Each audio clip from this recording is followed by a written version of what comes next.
Good morning, my brothers and sisters. Welcome to episode 19 of Be With Me in the book of 1 Corinthians. And today I'm going to title this Choosing a Receiving Spirit, or Choosing a Receiving Attitude. We've been in a little passage where Paul has encouraged some Christian friendship, and he did this sort of with an eye to age of him and Timothy, him being older than Timothy.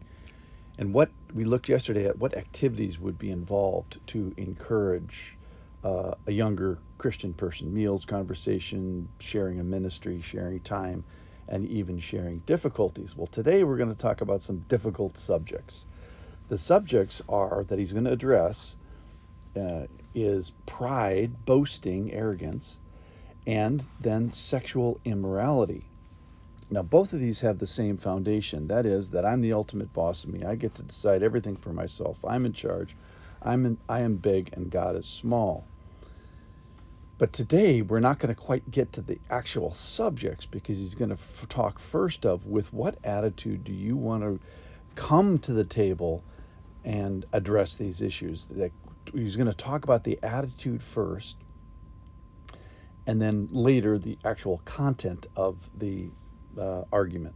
So the point is, what is my posture before God? Am I proud, hard-hearted, stiff-necked, unaccountable, unattached, rebellious, boasting, arrogant?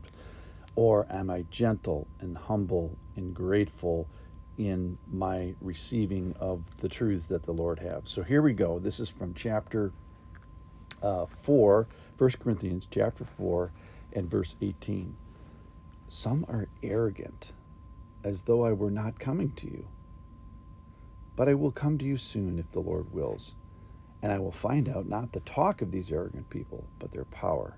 For the kingdom of God does not consist in talk, but in power. What do you wish? Shall I come to you with a rod, or with love, in a spirit of gentleness? So verse 18, some are arrogant, as though I were not coming to you. So he's addressing the issue of these Lone Ranger island so-called Christians, unattached, and he's saying, no, I'm your founding pastor. I'm an apostle. I am authority. There is no unattached Christianity. So the response of arrogance here is opposed to being accountable, being under submission, being under the authority of the church.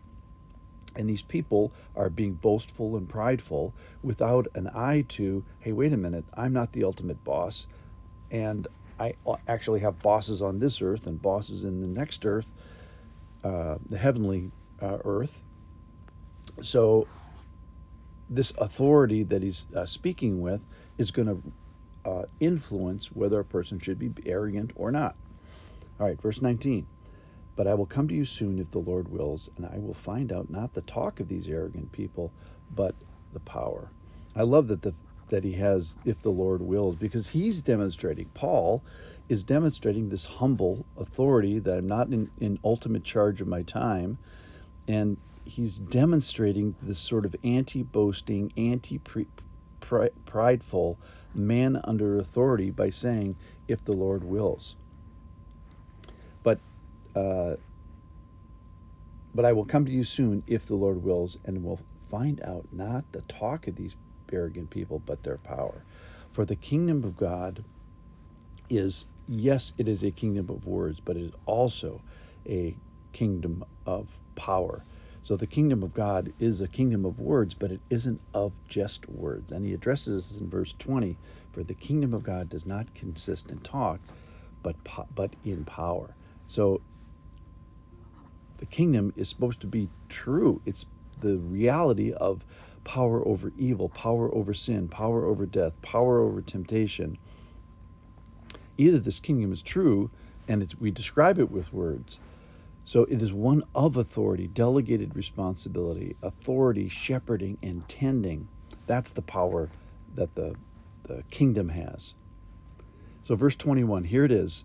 And here's the problem in Corinth. He says, we've got a problem here in Corinth. What do you wish? ? Shall I come to you with a rod, or with love and a spirit of gentleness? So we've got a problem here in Corinth.